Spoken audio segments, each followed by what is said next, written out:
Olá, nós somos a equipe 2. Nós vamos apresentar um pouco sobre ácidos e bases fortes e fracos, cálculos de pH e pOH e sobre indicadores ácido e base.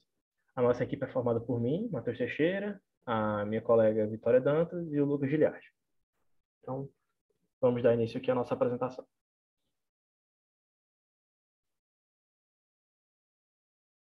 Bem, primeiramente um sumário para poder condensar os nossos objetivos. E para começar a falar sobre ácidos e bases fortes e fracos, introduzir cálculo de pH e pOH para vocês, a gente precisa lembrar da teoria de ácido e base de Bosch-Lowry. Diferentemente na teoria de Arrhenius, em que considerávamos ácidas as espécies que, em meio aquoso, liberassem um próton, ou seja, um íon H+, e uma base, a que liberasse o H-, uma hidroxila, a teoria de Bosch-Lowry trabalha com a liberação apenas de prótons, de H+, aqui como vocês podem ver. O que é ácido para Bosch-Lowry? Para a teoria de Bosch-Lowry, o ácido é um doador de prótons e a base um receptor, no caso, um aceptor de prótons. Como é que a gente pode ver isso em uma reação? Nosso velho conhecido aqui, ácido clorídrico. Em meio aquoso, não é nenhuma novidade para a gente que ele vai liberar um próton, ou então, nessa nossa forma de demonstrar aqui, normalmente a gente veria um H+, mas sabemos que essa forma de apresentar não é a mais correta, visto que não vamos ter um próton andando livremente por uma solução, e sim ele vai interagir com as espécies, no caso a água, que estará em maior quantidade, né, na solução aquosa, formando aqui o hidrônio, o H3O+, e um ânion Cl-. Como podemos ver, o ácido doou um próton, que foi recebido pela molécula de água, formando o hidrônio, e tivemos o ânion cloreto permanecendo aqui sozinho. Como é que a gente pode, qual a vantagem da teoria de Bosch-Lowry frente à de Arrhenius? Aqui, a gente não precisa de um ambiente, de uma solução aquosa para determinar o que é ácido e o que é base. Lembre-se que na teoria de Arrhenius precisávamos de um solvente aquoso, a água. Aqui a gente tem uma reação entre o ácido clorídrico, de novo, e a amônia. Não temos aqui nenhuma... Não aparece aqui um H+, ou um OH- sozinho para a gente dizer se tem um ácido ou tem uma base. O que a gente vai considerar aqui são as transferências de prótons. Por exemplo, esse próton aqui foi transferido e formou o cloreto de amônio, que é um sal iônico. Aqui, como vocês podem ver, temos duas cargas aqui. Portanto, tivemos aqui uma reação comum de neutralização, onde a gente teve um ácido e uma base formando um sal. Só que nesse caso aqui, sem o ambiente aquoso, como eu disse para vocês. Entendido isso, nós vamos tratar agora sobre uma outra reação um pouco mais sugestiva do que a teoria de Bosch-Lowry tem a nos oferecer, que é o que chamamos de par conjugado. O que seria um par conjugado? Vamos estudar essa reação aqui. Bem, nessa reação, nós temos o ácido acético, conhecido nosso aí como vinagre. Vinagre é uma solução aquosa bem diluída de ácido acético, mais ou menos em 5%. Sabemos que ele é um ácido, né? É um ácido carboxílico. Temos aqui uma carboxila, né? COH. Reagindo com a metilamina, que é um composto com amina, composto orgânico também. Vocês podem ver. E veja, não temos aqui formação de H+ ou H-. Na teoria de Arrhenius, não conseguiríamos determinar se isso aqui é uma reação ácido e base. Mas vamos lá. O que acontece aqui? Esse H+, esse H aqui, desculpa, ele é protonável. Isso quer dizer, ele pode facilmente se desprender do resto dessa cadeia, tendo um rompimento dessa ligação aqui. E para onde ele vai se atrair? Olha esse par de elétrons livres aqui. Não ligantes, no caso. Par de elétrons não ligantes. Esse H+ vai interagir com esse par do nitrogênio e é o que nós vamos formar.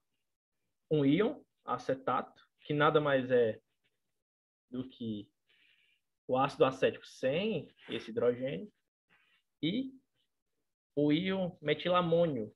Amônio por quê? Porque tem 4 hidrogênios ligados em nitrogênio. A gente sabe que o NH4 mais é um amônio.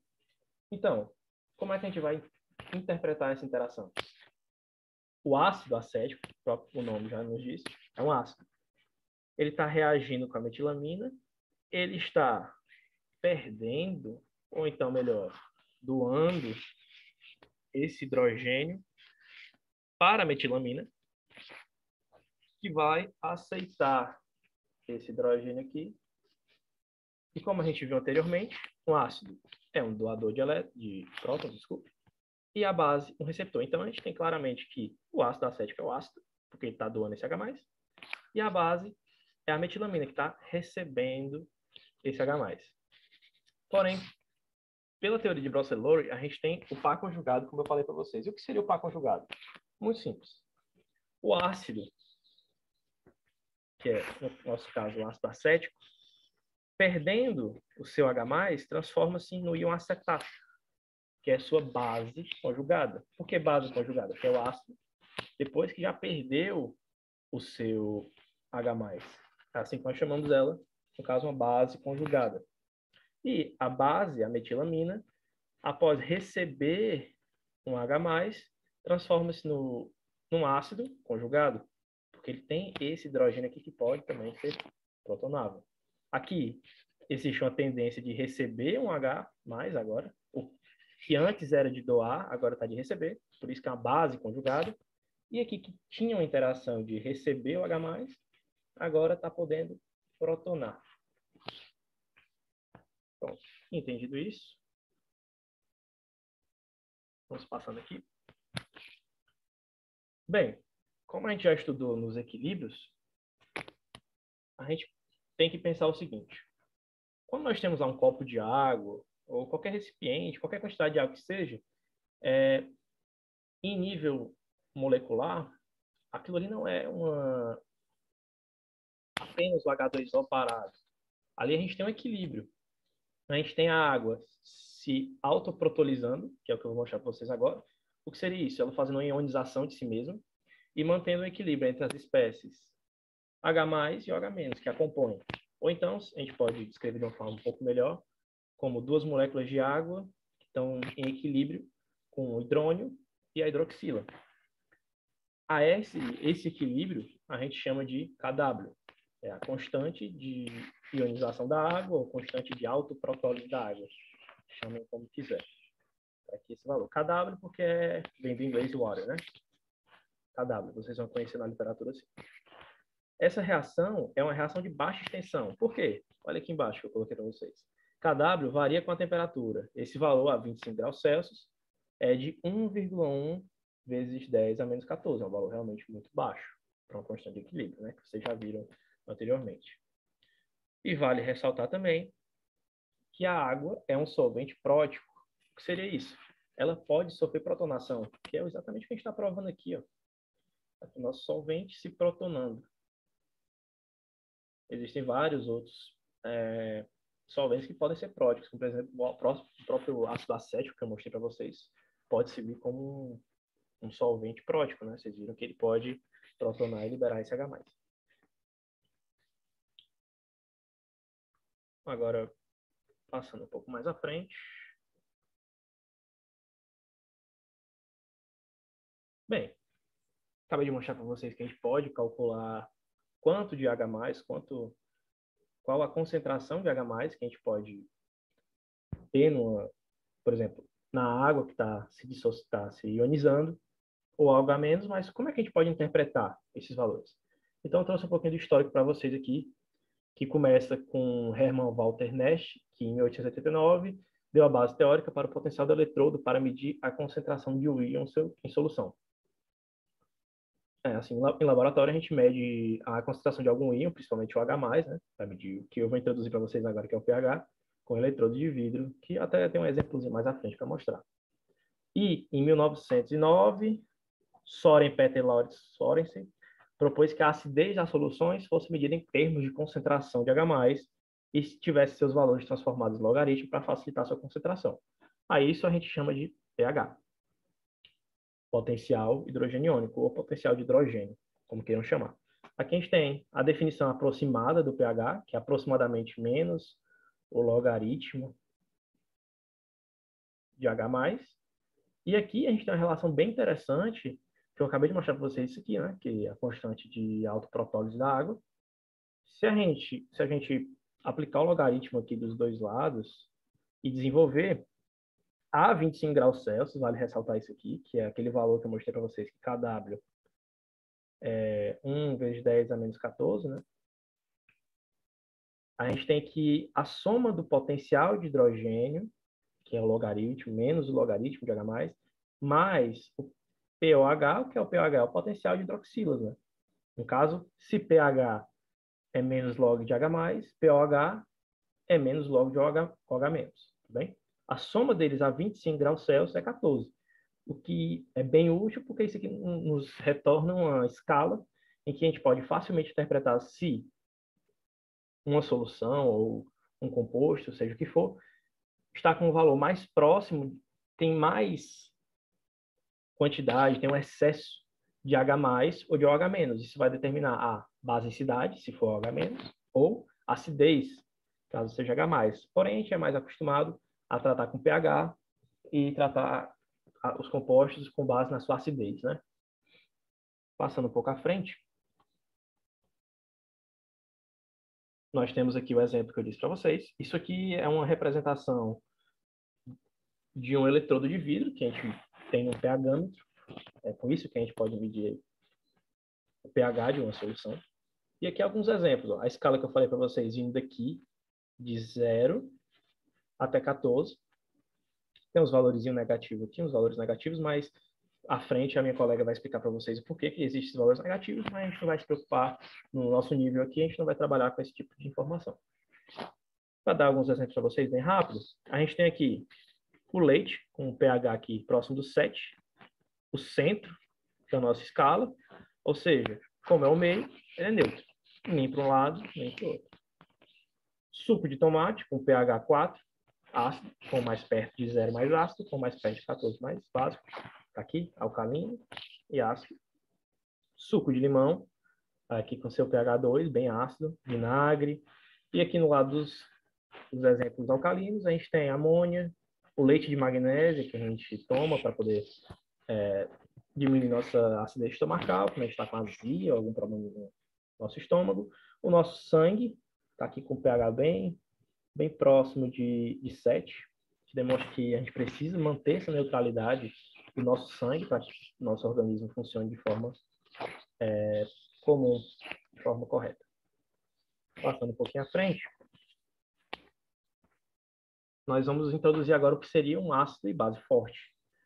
Bem, já vou falar para vocês que forte e fraco são convenções.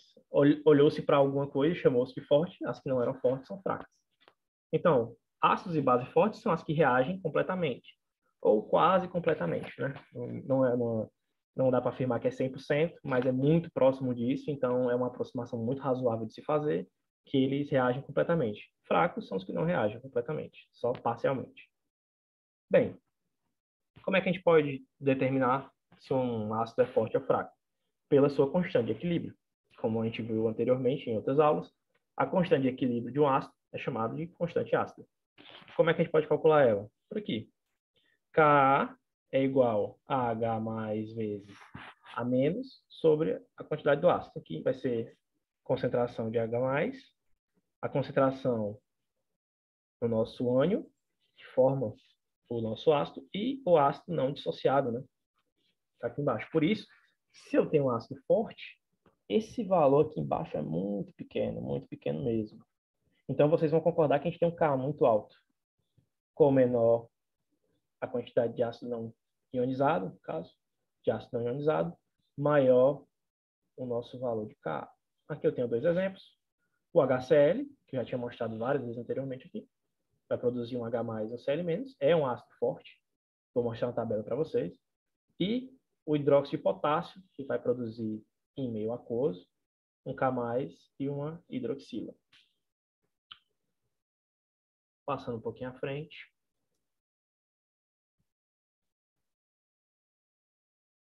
Aqui uma tabela que é bom se memorizar de ácidos e bases fortes, mais comuns, né?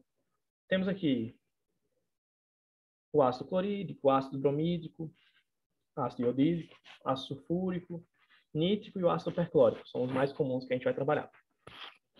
Já as bases a gente tem todos da família alcalinos e alcalinos terrosos, com exceção do cálcio, né?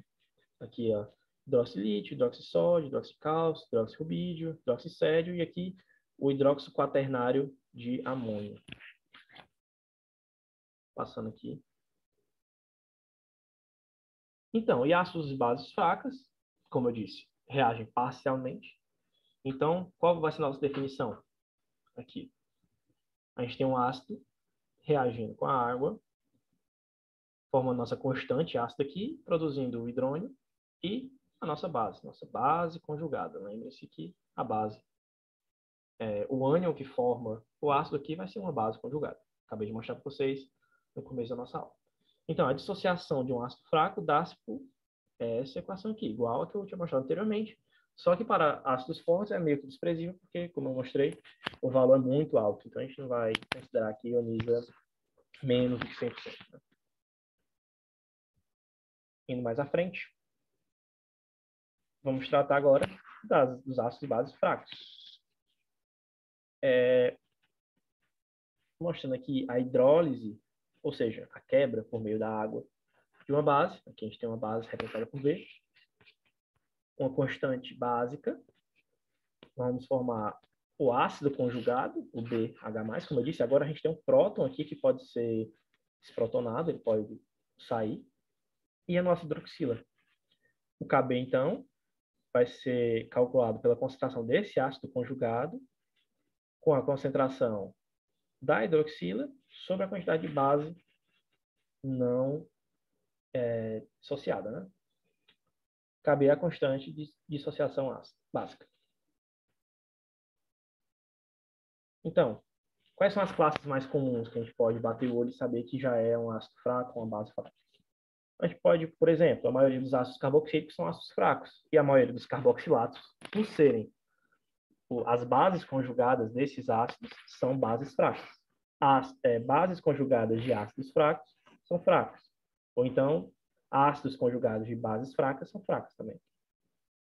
Aqui a gente tem o ácido acético, nosso ácido, está em equilíbrio aqui com acetato, que é sua base conjugada, e liberou um próton aqui, demonstrando que é um ácido realmente.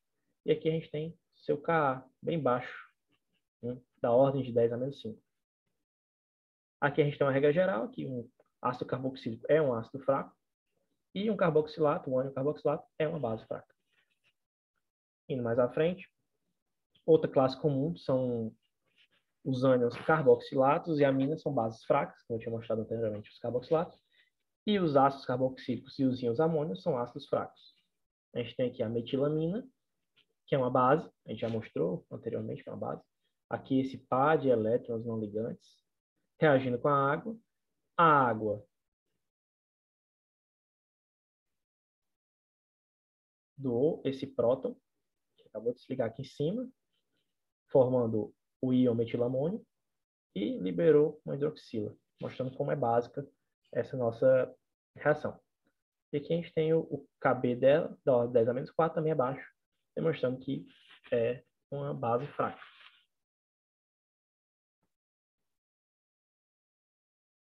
Qual a relação que a gente pode criar sobre Ka e Kb, que na verdade é muito útil e pode ajudar a gente a resolver vários problemas? Isso só vai servir, claro, para uma solução aquosa, né? Porque a gente vai trabalhar com o Kb. Fazendo essa relaçãozinha matemática aqui, que mais nos interessa é o valor final, que nos retorna isso aqui. A relação entre Ka e Kb para um par conjugado. Ka vezes Kb é igual a Kw. Kw é a constante de ionização da água. Ka, a constante de ionização ácida, e Kb é a constante de dissociação básica. Como é que a gente pode usar isso? Vamos para um exemplo? O Ka do ácido cloroacético é 1,36 vezes 10 a menos 3. Ache o Kb, que é a constante básica, para o cloroacetato, o íon cloroacetato. Como é que a gente pode fazer isso? Eu acabei de mostrar para vocês que KW é igual a Ka vezes KB.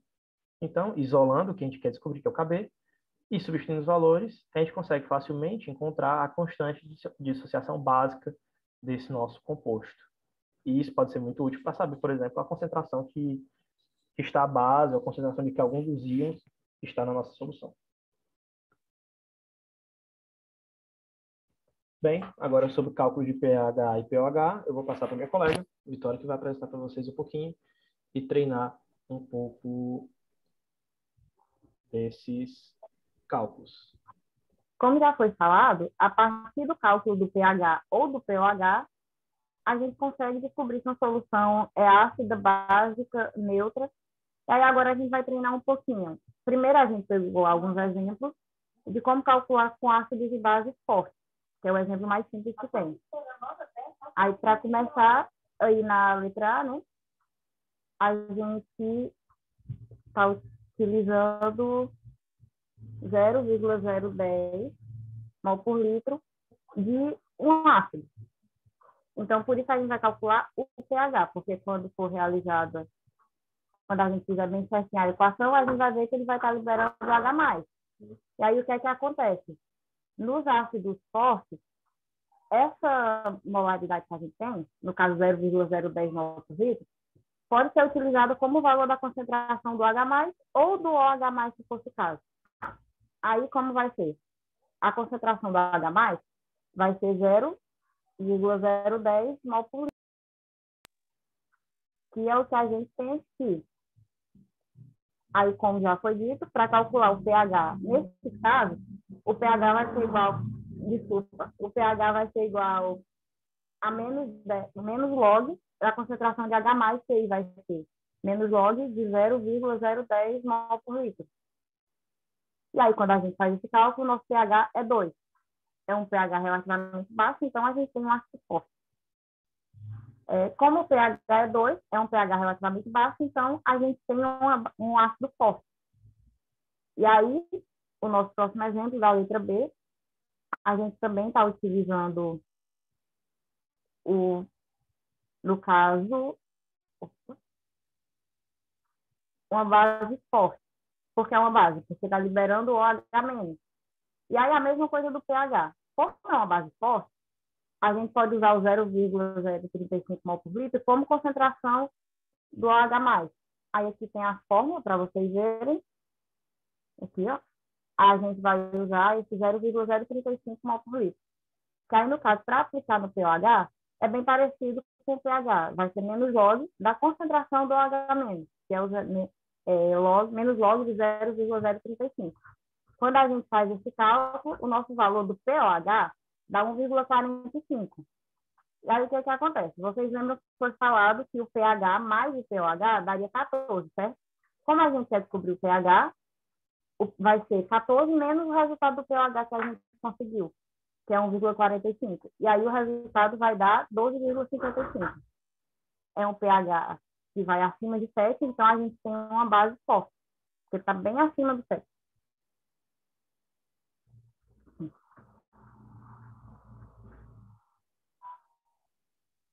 A nossa letra C, a gente volta de novo para os ácidos. A gente tem um dos ácidos mais simples, que é o ácido clorídrico. Ele vai liberar H+, e é um ácido forte. Então, mesma coisa. 0,030 vai ser o nosso valor de concentração do H+. Aplicando na fórmula, menos log de H+, vai ser igual a 1,52. Como, nesse caso, é um ácido, não precisa diminuir. Então, o nosso resultado já caiu. O pH é 1,52, que também dá bem abaixo de 7. Ou seja, nós temos um ácido forte. Aí, a nossa letra D também utiliza o ácido clorídrico, só que com outro valor. No caso da nossa letra D, o valor que ele deu para a gente foi 3 mol por litro. Quando a gente aplica na formulazinha do menos log do H+, a gente vai ter um resultado menos 0,47. Já foi dito que o pH vai variar de 0 a 14, porém, existem algumas exceções. A principal delas é quando a gente tem uma concentração muito alta de ácido. por exemplo, aí a gente vamos supor que seja meio aquoso, a gente pega, sei lá, 1 quilo de ácido clorídrico, colocando assim a massa em grama, para uma quantidade mínima de água até chegar no valor de 3 mol. Aí, quanto maior for esse valor, essa concentração, é normal o pH dar um pouquinho abaixo de zero. Só que não é uma coisa muito comum. É bem raro isso acontecer. Assim como também é possível existir algumas bases que o pH seja ali a 15 ou 16. Outra forma também desse valor do pH dar negativo ou acima de 14 é quando a gente usa outro solvente que não seja água, porque normalmente, para o caso dos cálculos de pH e pOH, são usados soluções de meio aquoso. Mas existem essas exceções que os valores vão dar um pouquinho fora ali da escala normal. Bom, aí aqui no nosso último exemplo, a gente pegou o hidróxido de tetrametilamina. Que aí, ele é uma base forte. Porém, como a gente colocou essa questão, porque como não é uma base muito utilizada, pode gerar um pouquinho de confusão, você ficar na dúvida. Tá, mas será que é uma base forte mesmo? Só que é. Aí o valor que seria de concentração foi 0,010 mol por litro. Quando a gente for substituir, essa vai ser a concentração do OH-. E aí é como já foi explicado. pOH menos log da concentração do OH-. Quando a gente aplica na fórmula, menos log de 0,010 vai dar igual a 2. Esse é o nosso pOH. Porém, não é isso que a gente quer o pH. E aí é só, como já foi dito, subtrair 14 menos 2, que o nosso valor de pH vai ser 12. Ou seja, está bem pertinho do 14, então é uma base bem forte. E bom, esses foram os exemplos com base forte, é uma coisa realmente bem simples. E aí a gente colocou os exemplos para calcular o pH da água, que normalmente é uma coisa meio utilizada. Nesse caso, a gente vai fazer isso utilizando os valores que foram mencionados anteriormente das constantes. Aí na nossa letra A vai ser calculado o pH da água a 25 graus Celsius e na letra B a 5 graus Celsius. Aí bora por partes. A gente tem como valor do KW para a água a 25 graus Celsius 1,01 vezes 10 a menos 14. No caso da água pura, a concentração do H+, vai ser igual à concentração do H-. E essas duas vão ser igual a X. E aí a gente aplicando aquela fórmula que a gente viu, que concentração de H+ vezes a concentração de OH- vai dar igual ao KW. Tá passando carro de som. Aí o que acontece? A gente vai substituir isso na fórmula do KW. O KW vai ser igual à concentração do H+, vezes a concentração do OH-. Como a gente já viu que os dois vão ser X, o nosso KW vai ser igual a X ao quadrado.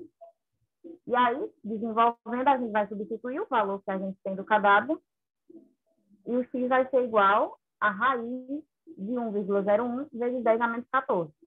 Ou seja, X vai ser igual a 1 vezes 10 a menos 7. Como vocês lembram, a gente acabou de falar que o X vai ser a concentração tanto do H+ quanto do OH-, porque no caso da água pura, espera que sejam iguais. E aí agora a gente vai pegar esse valor de H+ que a gente acabou de descobrir e vai substituir na nossa formulazinha. pH igual a menos log de H+, que no caso é menos log de 1 vezes 10 a menos 7. E aí quando a gente substitui e desenvolve, o pH vai dar 7, que é o que se espera da água pura, se espera que seja uma substância neutra, né? Não, a gente não espera que a água pura seja uma substância muito ácida nem básica. O ideal é que ela realmente seja neutra, que é o que confere aí. Aí a letra B é a mesma coisa, só que com um valor de KW diferente, só para vocês verem que não vai sair muito dessa fase. O valor de KW que a gente recebe é 5,43 vezes 10 a menos 15. E é a mesma coisa. Concentração de H+ vai ser igual a concentração de OH-, que vai ser igual a X. Quando a gente coloca na formulazinha do KW, esse nosso X vai ficar a raiz quadrada de 5,43 vezes 10 a menos 15, que dá igual a 7,37 vezes 10 a menos 7, que vai ser a nossa concentração de H+. E aí, o que acontece? O pH vai ser menos log de H+ também, que nesse caso é 7,37 vezes 10 a menos 7. Aqui não deu 7 exato, deu 6,14. É um pouco abaixo de 7, mas ainda não está assim, em um nível que você considera, nossa, a água está ainda está, digamos assim, ainda está meio neutra. Só que a 100 graus Celsius, a gente sabe que a água já está quase no ponto de ebulição, então é normal ter essas variações no pH.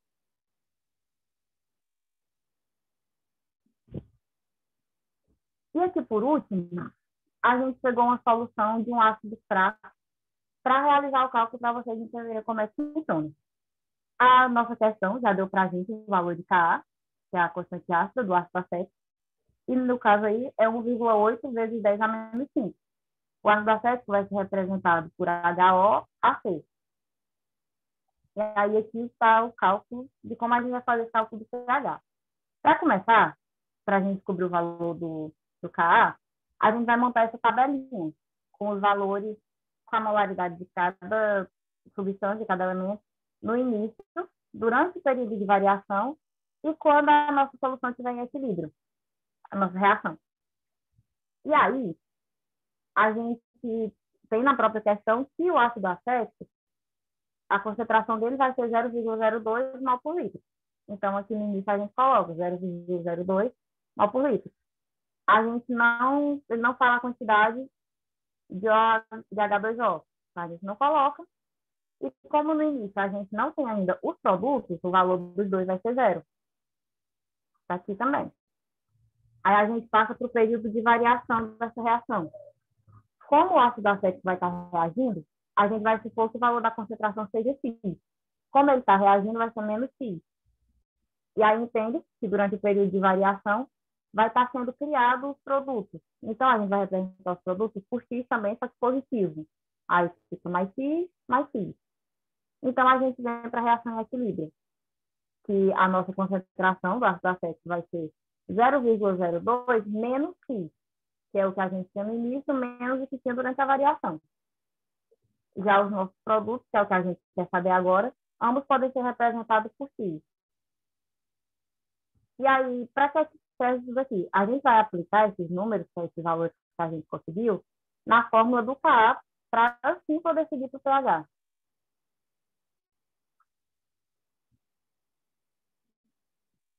Pronto, para calcular o pH, a gente vai usar aquela formulazinha do Ka, que é os valores da concentração dos produtos sobre a concentração do reagente.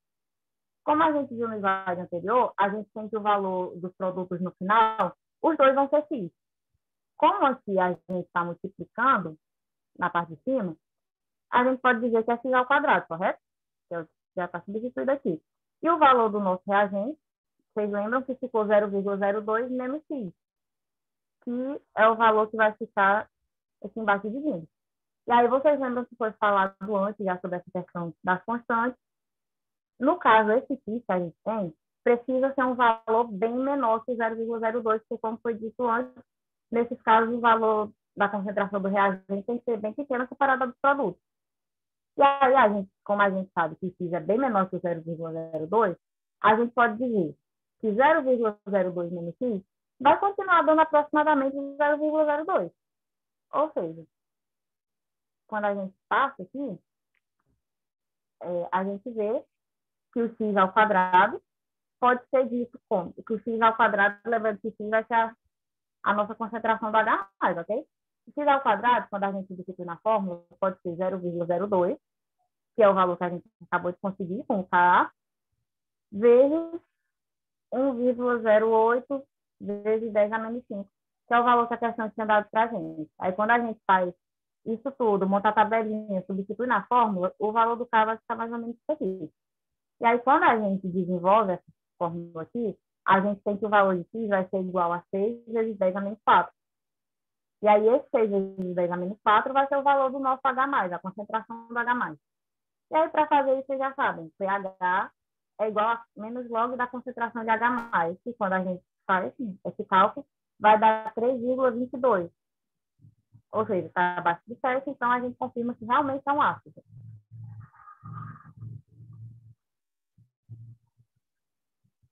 Aí agora, passar a palavra para o Guilherme, que vai falar um pouquinho sobre os indicadores ácidos básicos. Bem, os indicadores ácido base.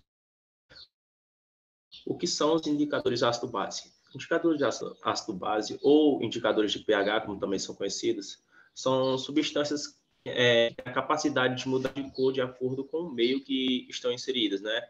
E essas substâncias podem ser classificadas como sintéticas ou naturais, onde dentre os sintéticos podemos citar a fenolftaleína, que atualmente é o mais utilizado e o mais conhecido, o azul de bromotimol e o papel tornasol, que este último, na verdade, foi o primeiro indicador conhecido pelo homem, né, criado pelo homem, o primeiro indicador sintético.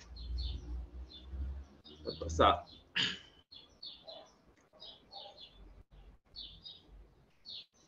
Dentre os indicadores naturais, podemos citar as antocianinas, que são pigmentos encontrados em frutas e legumes, como, por exemplo, a beterraba, o repolho roxo ou até mesmo a amora. Também temos a escolina, que é pouco utilizado por ser pouco eficaz, extraída do tronco e também das folhas da árvore nogueira. E a curcumina, que, como percebemos a semelhança do nome, é extraída da cúrcuma.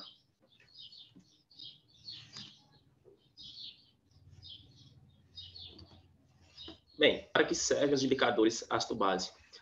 Os indicadores de pH são utilizados para dar uma indicação aproximada do pH da reação. Atualmente, a gente tem, por exemplo, o pH-ômetro, que é um aparelho onde se calcula o pH exato, né, da substância.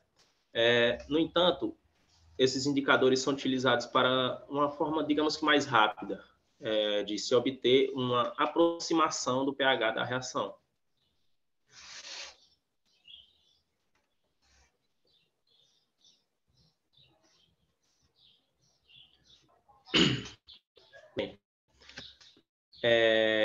Bem, quando o indicador ácido-base entra em contato com a solução ácida ou base, vai ocorrer um tipo de deslocamento do equilíbrio conforme tem na reação.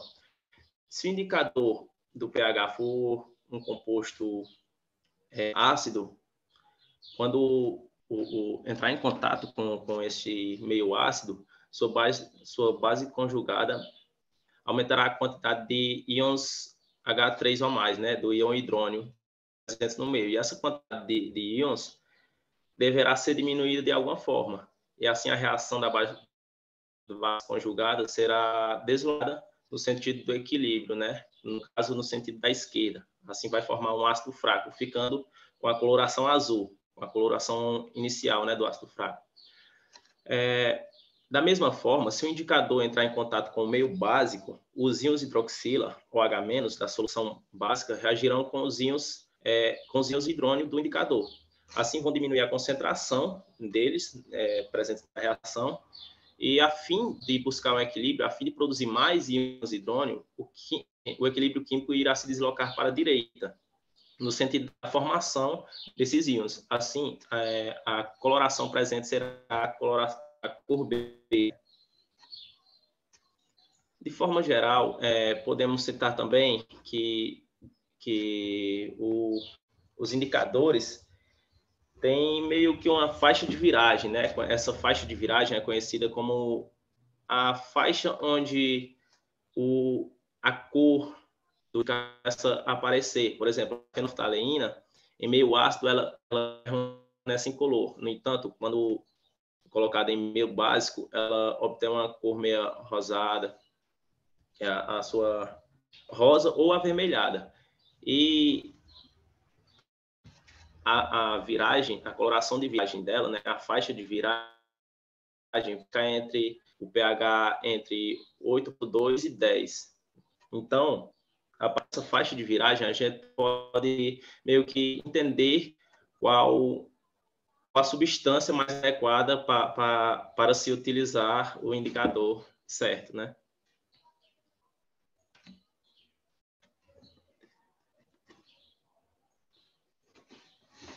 Enfim, basicamente é isso. Essas são as nossas referências. A gente usou como referências o Harris, tanto em português quanto em inglês, e o Fogaça.